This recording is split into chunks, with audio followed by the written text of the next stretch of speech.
سهار مو بخیر. دا د کابل کرکټ ملي لوبغالی دی او د لسم پړاو شپږیزه کرکټ لیګ وروستۍ ستره پایلوبه د مس عینک او امو لوبډلې لوبوي.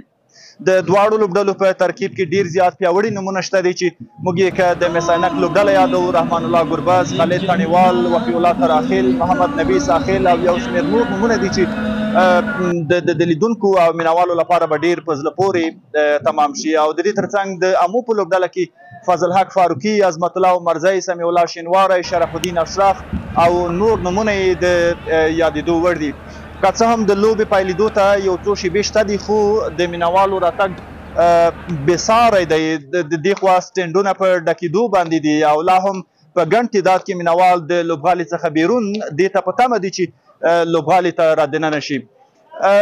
د دواړو لوبډلو لوبو ته که ګورو د شپږیزې په تاریخ کې امو لوبډله یو ځل په دې توانېدلې ده چې د دې سیالیو اتلولي دوی ترلاسه کړې ده او دې ترڅنګ مس عینک بیا له دې وړاندې دوه ځلې د دې لوبو اتلولي ترلاسه کړې. که چیرې نن مس عینک لوبډله د لسم پړاو شپږیزه کرکټ لیګ اتلولي ترلاسه کوي، دریم به یې ګڼل کیږي، او که امو یې ګټي بیا به نو دوهمه بریا وي د شپږیزې د اتلولۍ. هڅه به وکړو چې د وروستۍ نننۍ پایلوبې ځینې خوندورې او په زړه پورې لحظې او شیبې ستاسو لپاره راواخلو او په بېلابېلو خپرونو کې درته وړاندې کړو.